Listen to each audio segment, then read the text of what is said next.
Hello guys, today is March 17th. Let's continue our Pinocchio book reading series. Pinocchio book reading series.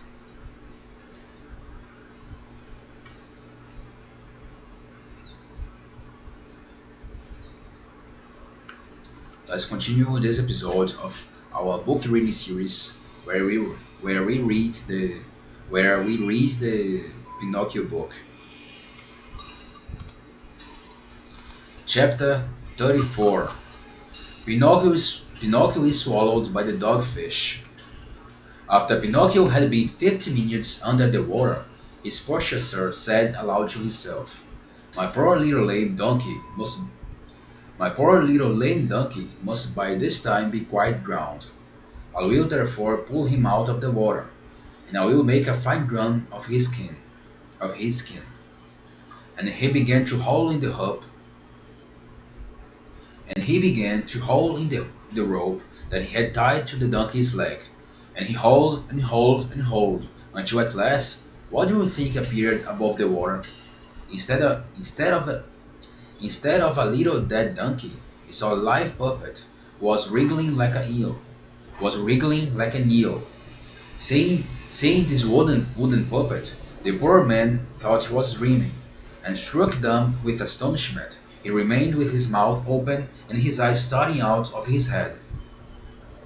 Having somewhat recovered from this Having somewhat recovered from his first stupefaction, having somewhat recovered from his first stupefaction, he asked in a quavering voice, "And the little donkey that I threw into the sea? What has become of him?" "I am the little donkey," said Pinocchio, laughing. "You? I? Ah, you young scamp! Do you dare to make a game of me? To make a game of you? Quite the contrary, my dear master. I am speaking seriously. But how can you, who but a short time ago were a little donkey, have become a wooden puppet only from having been left in the water? Only from having been left in the water. It must have been the effect of seawater. It must have been the effect of seawater. The sea makes It must have been the effect of seawater. The sea makes extraordinary changes. Beware, puppet, beware. Don't imagine that you can amuse yourself at my expense. Woe to you if I lose patience. Well, master, do you wish to know the true story? If you set my leg free, I will tell it to you. If you set my leg free, I will tell it to you. If you set my leg free, I will tell it to you. I will tell it to you. The good man was curious to hear the true story, immediately untying the knot that kept him bound, and Pinocchio, finding himself free as a bird in the air, commenced as follows. I thought he would he would hor- he, I thought he would run as fast as he can away from that man. I thought that he would run as fast as he can away from that man. You must know that I was once a puppet, as I am now, and I was on the point of becoming a boy like the many who are in the world. You must know that I was that I, you must know that I was once a puppet as I am now, and I was on the point of becoming a boy like the many who are in the world. But instead, induced by my dislike for study and the advice of bad companions, I ran away from home. One fine day when I woke, I found myself changed into the donkey, with a long ears and a long tail. What a disgrace it was for me! It was to me a disgrace, dear master, that even your worst enemy would not inflict upon you. Taken to the market to be sold, I was bought by the director of an equestrian. Taken to the market to be sold, I was bought by the director of an equestrian, equestrian. Taken to the market to be sold, I was bought by the director of an equestrian company, who took it into his head to make a famous dancer of me, and a famous leaper two hoops. But one night during a performance, I had a bad fall in the circus and lame both my legs. Then the director, not knowing what to do with a lame donkey, sent me to be sold, and you were the purchaser. Only two true, and I paid $2 for you. And now, who will give me back my good money? $2 in this story was probably written in early 1900s. $2 is a lot of money. Probably many people was paid probably a lot of salaries in that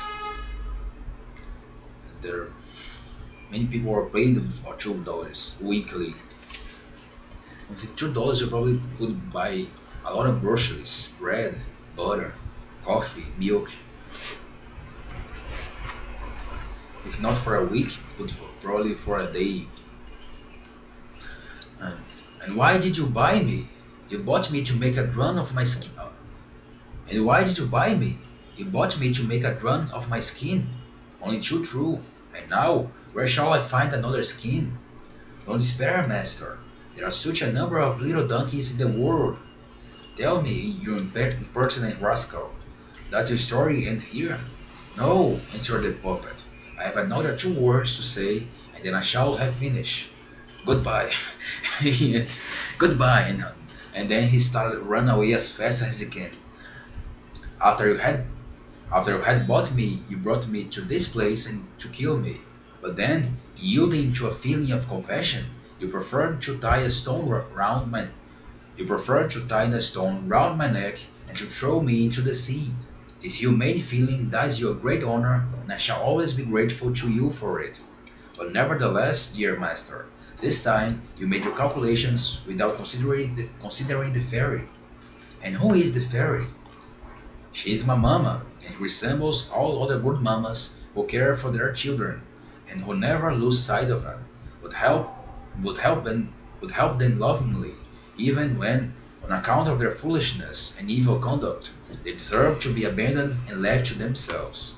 Well then, the good fairy, as soon as she saw that I was in danger of drowning, sent immediately an immense shoal of fish, who, believing me really to be a little dead donkey, began to eat me. And what mouthfuls they took! I should never have thought that fish were greedier than boys. Some ate my ears, some my muzzle, others my neck and mane, some the skin of my legs, some my coat. Amongst them there was a little fish so polite that he even consented to eat my tail. From this time forth, said from this time forth, said his purchasers, horrified, I swear that I would never touch fish. It would be too dreadful to open a mullet or a fried withing, and to find inside a dog's tail, and to find inside and to find inside a donkey's tail. I agree with you, said the puppet, laughing. However, I must tell you that when the fish had finished eating the donkey's hide that covered me from head to foot, they naturally reached the bone, or rather the wood, for as you see, I am made of the hardest wood. But after giving a few bites, they soon discovered there was not a morsel for their teeth, and disgusted with such indigestible food, they went off, some in one direction and some in another, without so much as saying thank you to me. And now at last, I have told you how it was when you pulled up the rope, you found a little puppet instead of a dead donkey. I laugh at your story, cried the man in a rage. I know only that I spent $2 to buy you, and I will have my money back. Shall I tell you what I will do? Shall I tell you? Shall I tell you what I will do? I will take you back to the market, and I will sell you by weight as seasoned wood for lighting fires. Right? I will take you back to the market, and I will sell. I will. Shall I tell you what I will do?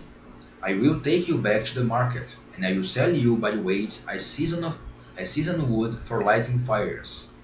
Sell me if you like. I'm content, said Pinocchio. But as he said, but as he said, but as he said it, he made a spring and plunged into the water. Swimming gaily away from the shore, he called to his poor owner, "Goodbye, master. If you should be in want of a skin to make a drum, remember me." And he left and went on swimming, and after a while He turned again and shouted louder. Goodbye, master. If you should be in a want of a little well-seasoned Goodbye, master. If you should be in want of a little well-seasoned wood for lighting the fire, remember me. In the twinkling of an eye, he had sworn so far off. In the twinkling of an eye, he had sworn so far off that he was scarcely visible. All that could be seen of him was a little black speck on the surface of the sea that from time to time lifted its legs out of the water and leaped and capered like a dolphin enjoying himself. Whilst Pinocchio was swimming, he knew not whither. Whilst Pinocchio was swimming, he knew not whither. He saw in the midst of the sea a rock that seemed to be made of white marble, and on the summit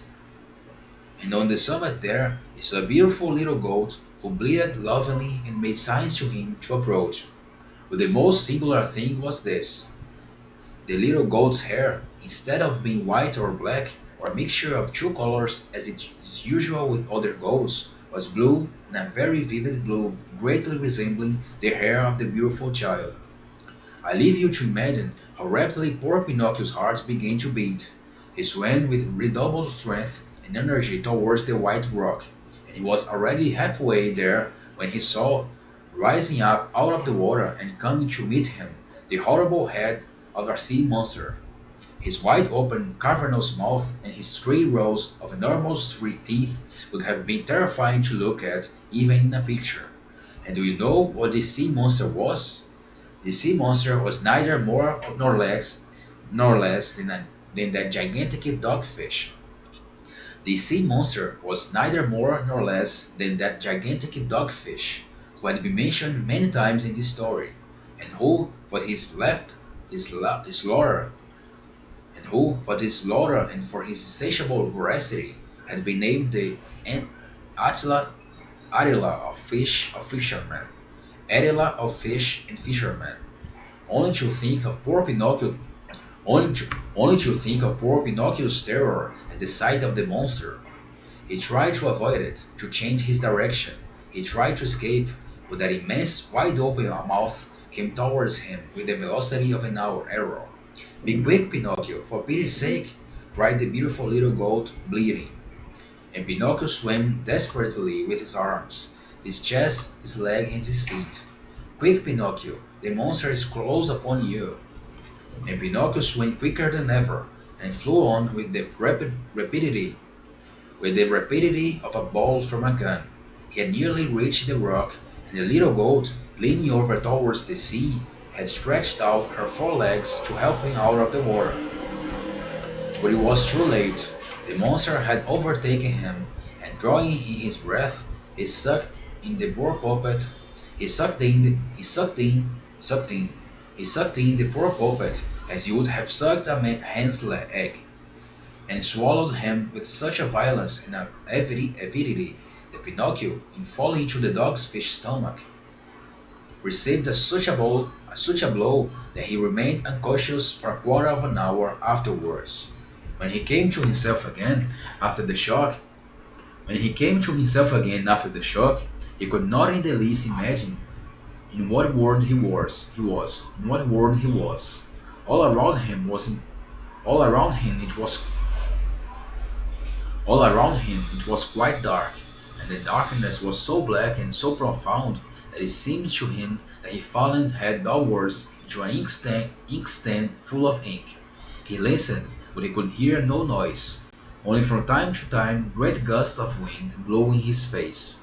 At first he could not understand where the wind came from, but at last he discovered that it came out of the monster's lungs. For you must know that the dogfish suffered very much from asthma, and when he breathed it was exactly as if a north wind was blowing. Pinocchio at first tried to keep up his courage, but when he had one proof after another that he was really shut up in the body of this sea monster, he began to cry and scream and to sob out, "Help! Help! Oh, how unfortunate I am! Will nobody come to save me?" "Who do you think could save you, unhappy wretch?" said a voice in the dark that sounded said a voice in the dark that sounded like a guitar out of tune. Who is speaking? Asked Pinocchio, frozen with terror. It is I poor Tunny, who was swallowed by the dogfish, and at the same time that you were. And what fish are you? I have nothing in common with fish, I am a puppet. Yeah, but you almost was cooked like a fish. So you have something in common with fish. Then, if you are not a then, if you are not a fish, why did you let yourself be swallowed by the monster? I didn't let myself be swallowed. It was the monster that swallowed me. And now, what are we to do here in the dark? Resign ourselves and wait until the dogfish has digested us both. I do not want to be digested, howled Pinocchio, beginning to cry again. Neither do I. Neither do I want to be digested, added the tunny. But I am not a philosopher to console myself by thinking that when one is born a tunny, it is more dignified to die in the water than in oil. That is all nonsense, cried Pinocchio. It is my opinion, replied the tunny. And opinions, so say the political tunnies, ought to be respected. To sum it all up, I want to get away from here. I want to escape. Escape if you are able. If you are able. Escape if you are able. Is this dogfish who was swallowed us very big? Asked the puppet. Big? Why, only imagine. His body is 2 miles long without counting his tail. While whilst they were holding this conversation in the dark, Pinocchio thought that he saw light a long way off. What is that little light I see in the distance? He asked. It is most likely some companion in misfortune who is waiting, like us, to be digested. I will go and find him. Do you not think that it may by chance be some old fish who perhaps could show us how to escape? If he knew how to escape, he would have done that. He would have escaped. If he knew how to escape, he would have escaped.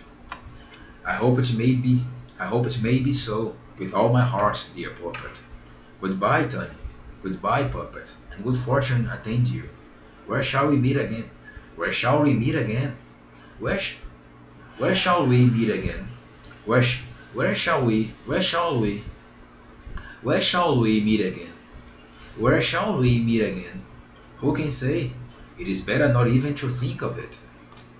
And that's the end of this episode of Pinocchio reading book series.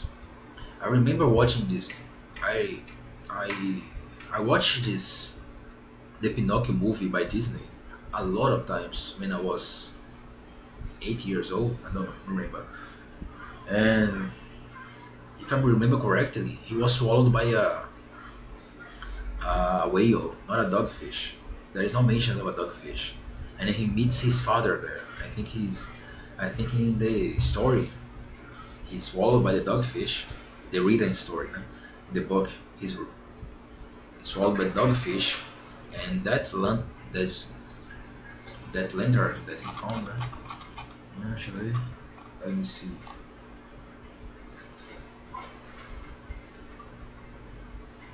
Yeah, he saw a light. This light that he found in the whale was his father fishing. He was fishing in the whales and eating. He he made a bonfire. He built a bonfire. He built a bonfire and was fishing some of the fishes that the whale had swallowed. And he helps his father to get away. And that's when he becomes a true man, true boy. Let's see if the stories match the the movie from now on, except for the part that there was a dogfish that swallowed him. Okay, see you in the next time.